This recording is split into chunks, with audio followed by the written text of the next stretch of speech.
Hare Rama Govinda Krishna Murare. Hare Rama Govinda Krishna Murare. Hare Rama Govinda Krishna Murare. खोल कर बोलिए ना, कोई कुछ भीतर नहीं रहेगा, दुख का टुकड़ा भी नहीं रहेगा. Open your mouth, sing loudly, hear your own voice. In that process you will find every kind of constriction, fear, lack, deficiency, delusion, everything will be completely burnt off. We are not able to sing the name of God in a proper, wholesome manner. That is our problem. I have listened to so many songs, all are crying songs. Bhagwan tum kab आओगे? क्या? मेरा मन चंचल है, मेरा मन चंचल है. इसी प्रकार से रोने की कहानी है. I think if you take Rabindranath Tagore, he has written so many poems, though I have not read myself, where he speaks about that blissfulness with the thought of God, association of God. He has written, Ma will be able to say, Murite chahina ami sundar bhuvane. अर्थ समझा क्या? Murite chahina ami sundar bhuvane. In this beautiful earth, I don't want to die. Manusher majhe ami banji bhatte chahi. Kya? I want to live in the midst of the people comfortably and gloriously. This is our privilege. Please throw away all these delusions. Throw away all these fears. Let people come and go, children be born or let them die. What is there? This world is not ours. Nothing we are going to take from here. Let anything happen here. You be belonging to God. The entire universe belongs to Him. You are only a speck of a being upon this little earth. Don't worry much about my belonging, my belonging. Stop and think, to whom do I belong? That day is the great day for you. In your thoughts, you should become great and glorious. So he says, you tell me, give me your answer, and my life will become meaningful and fulfilled. You understand the scene. A disciple goes to the teacher, and in front of the teacher, he says, this is a submission, a question I have. He is not asking him to bless him for anything else. I have a question, I have an inquiry. Please listen to it and answer me. I shall be fulfilled by your answer. आपको अच्छा लगता है? सुनिए ना. सभी लोग हंसिए. हम हंसने के लिए रहते हैं, ना रोने के लिए नहीं. यहाँ जो नुकसान है भगवान का है, जो लाभ होता है वो भगवान का है. आपका कोई कुछ नहीं है. यदि अपने घर में एक बच्चा का जन्म होता है, कभी सोचिए मत मेरा लाभ हुआ है. यदि कोई मर जाता है, कभी सोचिए मत मुझे नुकसान हुआ है. एक ही मालिक है, वो भगवान. हो सकता है उसका लाभ, उसका नुकसान, छोड़ दीजिए उसको. You simply live here comfortably, gloriously, smilingly, cheerfully, exultingly, delightfully. Life should be a revelry for you. I think it is possible. Ajnana-yogat paramatmanastava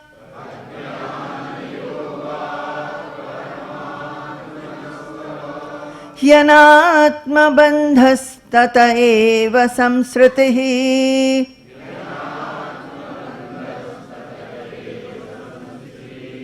Tayor-viveko-dita-bodha-bannihi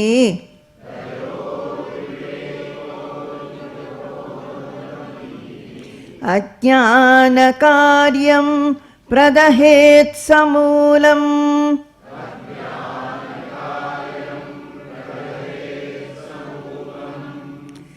कृपया श्रूयतां स्वामिन्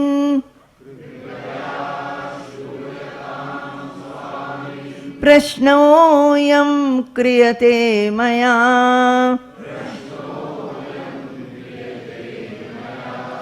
यदुत्तरमहं श्रुत्वा कृतार्थस्यां भवन्मुखात् को नाम बन्धः कथमेष आगतः कथं प्रतिष्ठास्य कथं विमोक्षः को सावनात्मा परमः कात्मा तयोर्विवेकः कथमेतदुच्यताम् को नाम बन्धः को नाम बन्धः कथमेष आगतः कथमेषागतः को नाम बन्धः कथमेष आगतः को नाम बन्धः कथमेषागतः कथं प्रतिष्ठास्य कथं प्रतिष्ठास्य कथं विमोक्षः कथं विमोक्षः कथं प्रतिष्ठास्य कथं प्रतिष्ठास्य कथं विमोक्षः कथं विमोक्षः को सावनात्मा को सावनात्मा परमः कात्मा परमः कात्मा को सावनात्मा परमः कात्मा को सावनात्मा परमः कात्मा तयोर्विवेकः तयोर्विवेकः कथमेतदुच्यताम् कथमेतदुच्यताम् तयोर्विवेकः कथमेतदुच्यताम् तयोर्विवेकः कथमेतदुच्यताम्. In the spiritual life and pursuit, going to a Sadguru, an enlightened teacher, and placing before him the enquiry of your heart, it marks a very, very important transition. I would like to say this is the highest that you can do and you will have to do in your life. It is actually a rebirth. The first birth we have is in the hands of our parents. It is the birth of the body. I would like to say it is a biological birth. You have nothing to do there. For your having been born, do you have anything to do about? Huh? Why are you doubtful? We were born, that's all. Mother comes and tells us that you are born, you were born, you are my child, this is your father. It is a borrowed information which we have faithfully accepted. Birth is nobody's experience. Death also is not anybody's experience. Both of them are misnomers and they are very current. They terrorize people, they frighten people, they delude people, they make people do many most nonsense than sense. Let us be very clear about it. This is the most scientific way of thinking, a rational way of understanding. The real birth is the optional birth that you have in the hands of the enlightened teacher. You go to him and see how the disciple is seeking information from him, enlightenment from him. Why? Because the teacher said in verse number 47, Ajnana yogad paramatmanastava. You are the supreme self and the only entity the like of which is not there.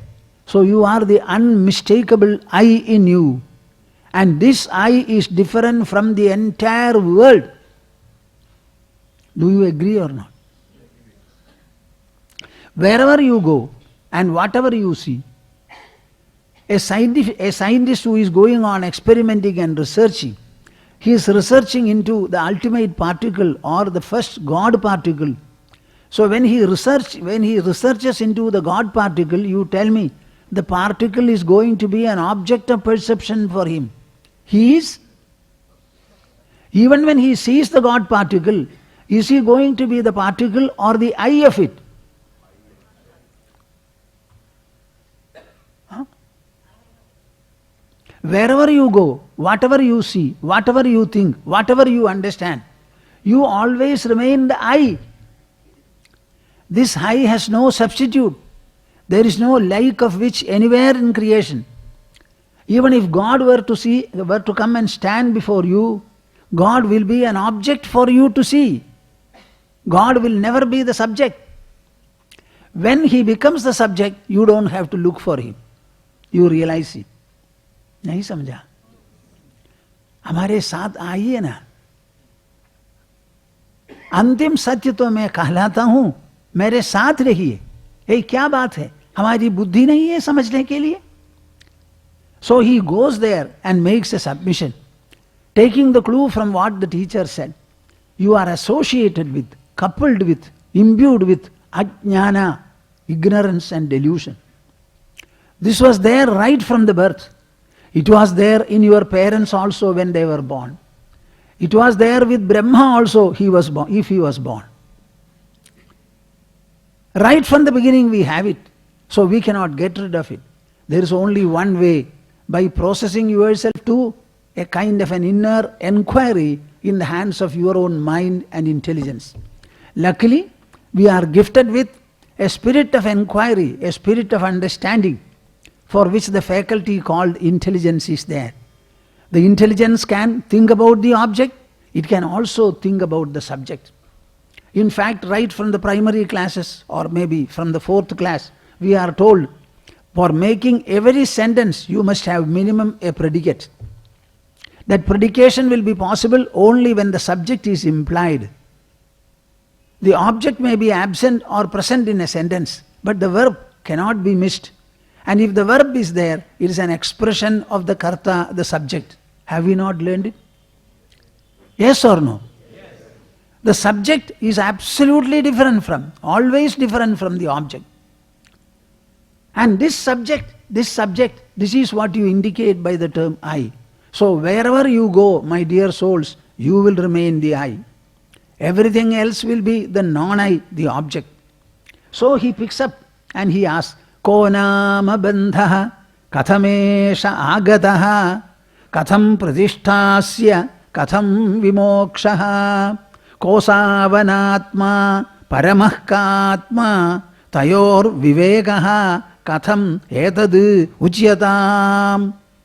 What a beautiful sentence.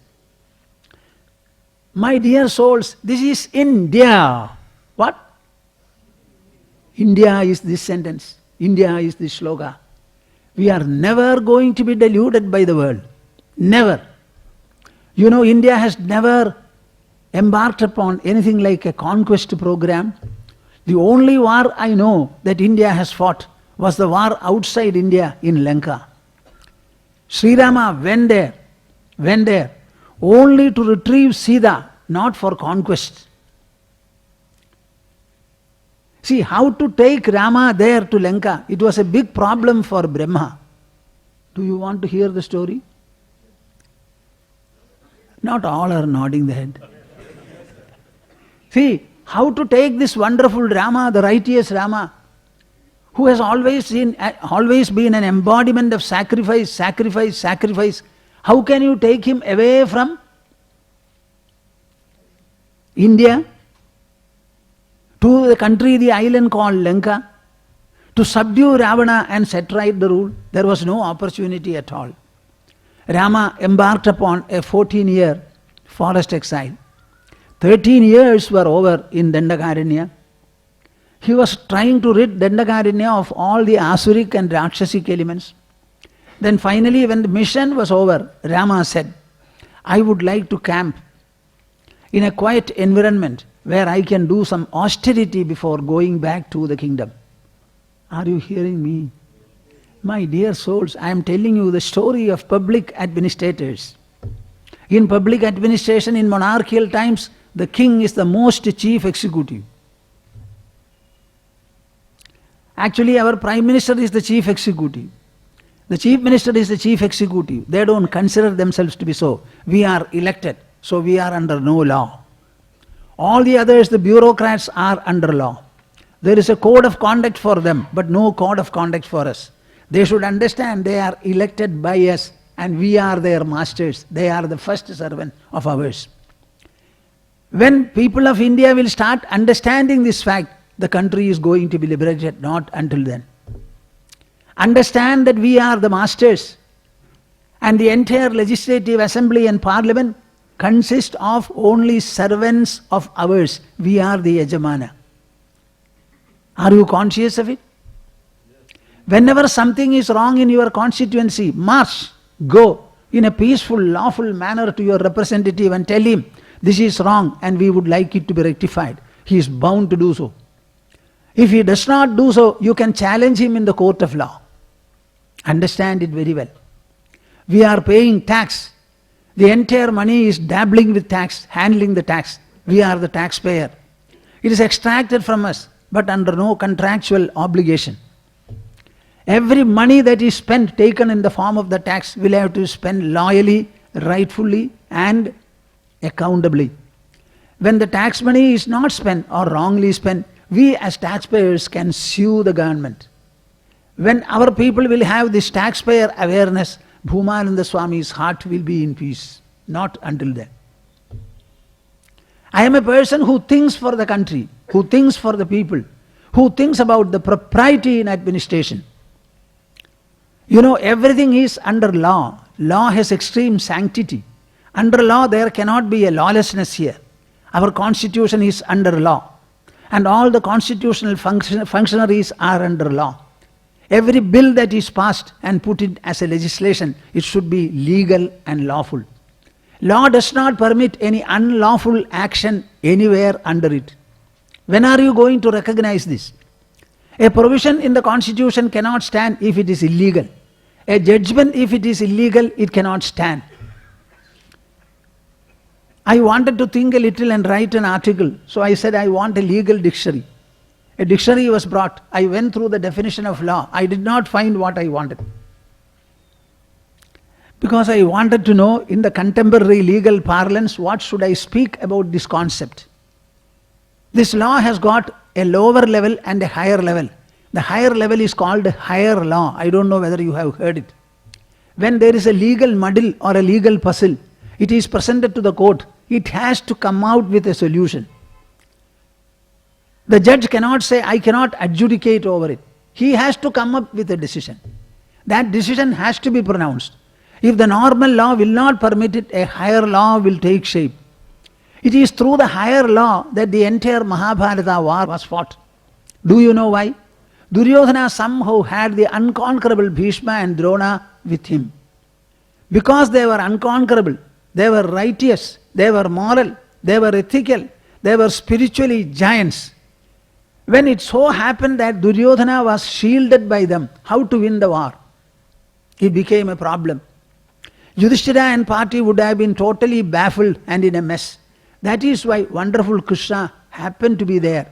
And at every point of time he said, do this, this is the way, this is the way. They had no means. Then Yudhishthira straight away goes to Bhishma, prostrates before him. And he says, before fighting, please give me your consent and blessing.